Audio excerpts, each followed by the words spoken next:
Alright guys, I want to show you guys what I've been working on. Specifically, right now I've been concentrating in upgrading, doing a lot of upgrades in the transcriber. Um, the transcriber transcribes, your subtitles, your languages from one language to another. Up to now, I only had English as a default because that is the default for the model. But I've been working um, in upgrading that, adding a whole bunch of other open source libraries and extending that. So for example, this movie that I've selected, it's a Polish movie and basically means the structure of crystal. That's what the name of the movie. It's a pretty deep movie. It kind of teaches you things about life. And anyways, so so the way it works is the transcription models will automatically detect whatever language is in the movie. If you open up an English movie, it knows it's an English movie. If you open up a Polish movie, it knows it's Polish, Korean, German. No. So then, if you open up an English movie, you want to put English subtitles, like you see a lot of that stuff on the Facebook Reels. That's exactly what it do. But a lot of times you want to translate it from one language to another. So if I were to transcribe or translate this right now, this being a Polish movie, all this is going to do is just add Polish subtitles, and you can either burn them in or mux them. Okay. Now, I was sharing it with this person I've met on the internet. We've been kind of exchanging. He's kind of beta testing my software. He's in Germany, and and it's a good thing I did this. I wanted to share this movie with him, so obviously I wanted to transcribe this to German, right? These currently are the languages I have. So German, right? Pick your model. Large is the best, but if you're going to do the large or the medium model, you need to have GPU acceleration. So if you're on Windows, you need to download the GPU, which this is all automatic. You just install one time, which is already installed. It will install the C Translate 2 and the CUDA 12 library, so it's already installed. And this is much, much quicker. 10 times, 15 times quicker than doing it on CPU because graphics cards are really good at processing at scale. Okay, so then, you pick where you want, pick accurate, okay? Now, beyond implementing the model, and we have CUDA here, I did a whole bunch of other things. This is not just implementing the model. What I did was, one of the things the models will do is they will hallucinate. And a lot of people don't know this, that when models start to hallucinate, those hallucinations tend to create additional hallucinations. So there's two ways to do this. The first way is to change your parameters to a point where the model doesn't hallucinate. But when you do that, it doesn't perform as good. It might miss some translations, etc., etc. It's not the best thing. I found through my research, and this is what I actually implemented, is that you actually allow the hallucinations to come through, and then you put filter logic to remove them. This is the best because it gives you the most accurate outputs. And so that's what I actually did. I spent about a week and a half just on this part alone. You know, iteratively programming, testing, all this kind of stuff. So that's the first thing. You can change the color if you want. If you want the text to be white, it can be white. It can be any of these colors, and then you can also have a shadow as well. You can preview it, right? Um, you can pick your position. Now the thing is that you can pick your fonts, you can pick the font size and stuff like that. Um, if you pick a language that you haven't used before, like I'll pick Portuguese, it will know pack needed for Portuguese. Download the pack. Now you can either download here, or when you click on translate, it will automatically detect and download. But I'll just show you how this works here. So when you click the download packages, it's not very big. The language pack size will depend on the language. Some language packs are much bigger than others. It can be anywhere from 100 megabytes to 250 megabytes. Honestly, I don't know. I don't know if like Chinese or Koreans are bigger or not. And then that's it. Once you install this, it's ready. If I go back to the German, it's there. If I go Japanese, let's download Japanese.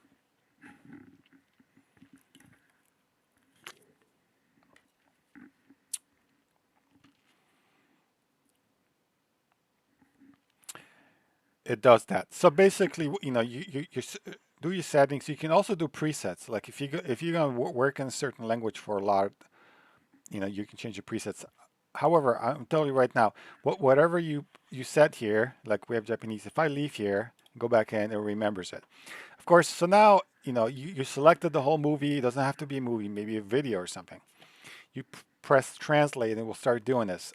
There's a really good article on my website that explains this whole process, the different steps it goes through, you know, step 1, 2, 3, 4, and kind of explains everything. So that's what it is. However, in addition to this, um, let's do this. I'll show you. The best way is to show.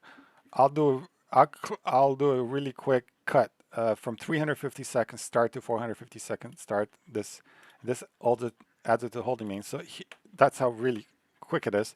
I added an indicator here where you can transcribe, and it remembers what you picked here. So you first go here, right? Pick your stuff. Go back here. So I'll close this. What language do we picked? Japanese. All right, let's go with Japanese. I actually never tried Japanese before. And it remembers, you know, large, accurate. So now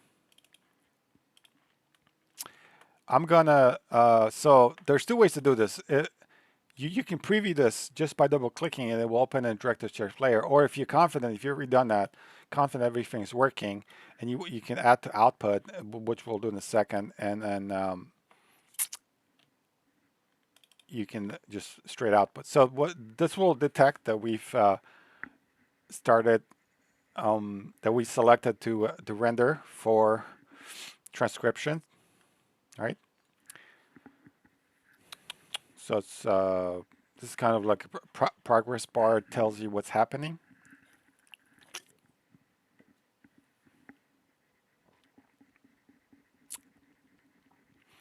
Rendering previews with effects. It shouldn't take long. Might as well show you the rest of the interface. So this is the start and end markers. You can actually place your cursor somewhere and cut visually. Jak długo możesz nas zostać? No nie wiem, jak długo zechcecie mnie tu trzymać. Nie wiem. Ile masz urlopu? No, 6 tygodni za sam zeszły rok. You know, I can't read Japanese, Stary, but here it is. nie wyobrażasz. Let's go back here and increase this. And it should remember, there it is. So if we go back here, holding band, and do this again.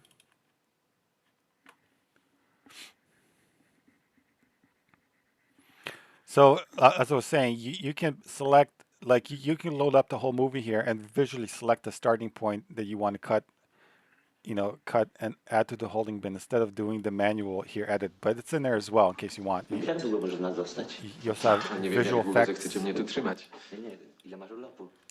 No, See, we've increased that. You can change the 6 color. tygodni za sam zeszły rok. Okay. So now, let's say you're, you know, and this has other things here. You can add additional clips here. You can put effects in. You put, if you want, if it makes sense to put text overlays, you would. So now you would just add the output, run Q. It's pretty quick because, you know, we didn't, it's not a long movie. But even a whole movie with with GPU acceleration, take about 11 minutes, 12 minutes, something like that. So now we can preview it. Jak długo możesz nas zostać? No nie wiem, jak długo zechcecie mnie tu trzymać. Nie wiem. Ile masz urlopu? No, 6 tygodni za sam zeszły rok. Stary. So that's what I've been working on. Now, the holding bin, if you don't know what this is, allows you to put cuts like clip 1, 2, 3, 4, 5, and basically you can assemble your clips in the order you want. You can make an entire movie out of it. You can control your transitions, durations, effects, if it makes sense, whatever. You can output that. That's what that is. And then your director workbench. This works at the holding bin works at metadata levels, is really quick, and then it compiles your movie when you export it. Versus director workbench actually works and puts the effects on top of videos. It doesn't work at the metadata level. On here, you have all these different effects, and I color coded them. I believe there's 14 at first in the initial release. I have ideas for others, but these are like, I really thought about these. Like, I didn't want to just like randomly put, things that don't make sense. Like, for example, what this does is it scans for composition rules and tells you how well it's in compliance. But this is really kind of a creative decision by the directors or the filmmakers, or you if you're a hobbyist, right? But you can, if it was really badly shot, you could potentially reframe it to comply with the rule of thirds. So these aren't just like special effects that add colorations, or these are like corrections as well. And you can, it has all kinds of different things, some pretty cool effects, including color grades. So you have these color stocks, lots. I have at least that many for now. Maybe I'll put more, probably extras in there in the future. And you can also load your own color luxes. So you can preview the ones we have. Well, you can preview the effect if you wanted to. It would show you the original. Of course, this movie is in black and white, so it doesn't make sense. But let's say the rule of thirds reframe. Let's preview that guy.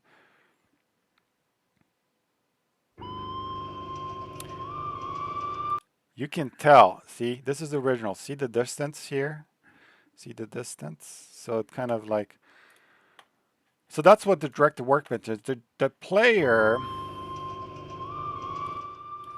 The player's a player, but it's not just a player. Like, here's your rule of thirds, so you can turn this on and off, crosshairs, safeguards, letterbox, right? If you want it, all these things in here for just previewing purposes as well. You can change the color of this if you don't want it. You can change different colors. You can open direct to workbench from here. And these things communicate with each other. The chair player will communicate with the holding bin if you're working at the holding bin, and or the direct to workbench.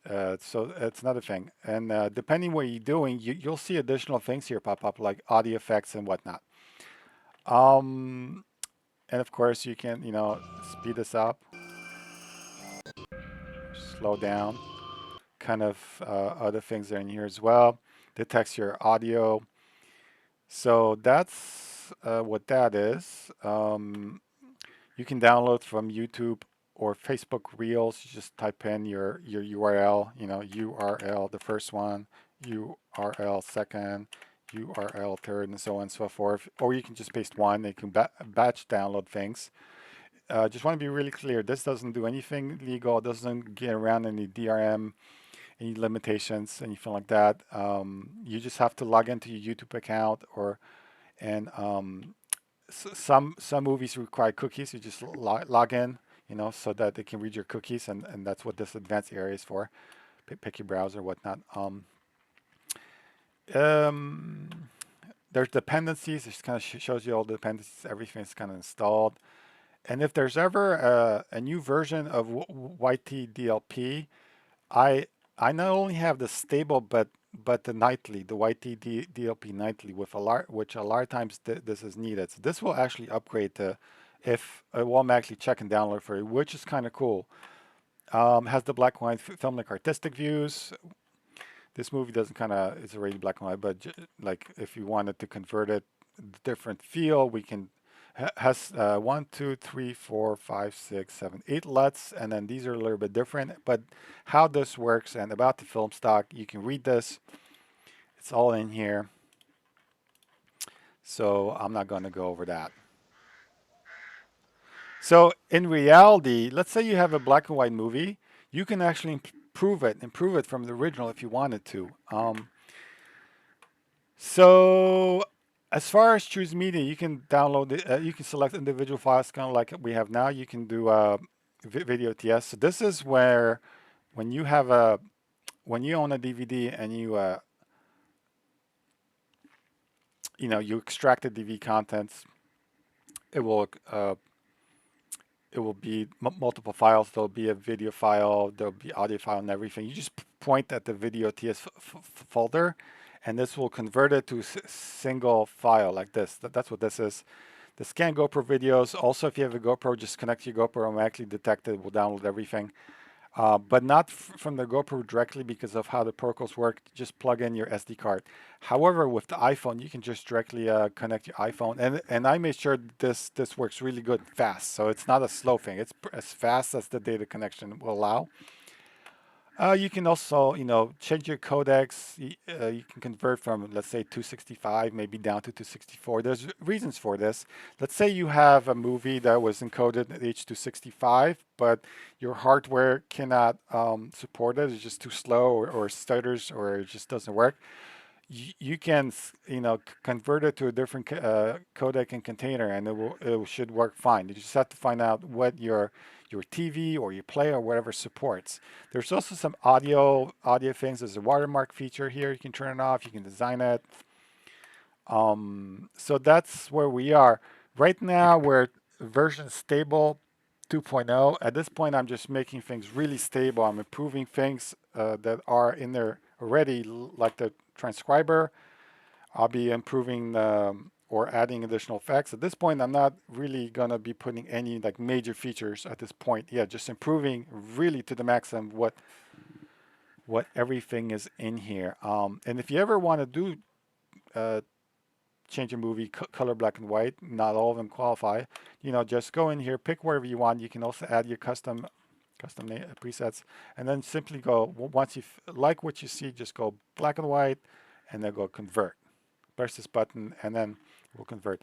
This log here, you can also expand. If there's any bugs, or you want to communicate with me, or if you just want to see what the program is doing, you have your logs here, and you can collapse that. You can expand it. You can clear the log. You can copy from the log. You can search the log. So that's kind of cool as well. You can preview. There's a lot more this can do, because you can actually visually. Before I close this video off, I'll kind of show you can visually select things. For example,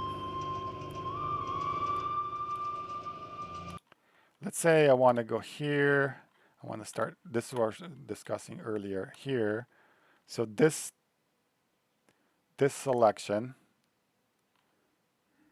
selected 802.9, a total of 1 minute 33 seconds. If you send this to the holding bin, now all of a sudden you have in the holding bin. See here. And it's pretty quick as well.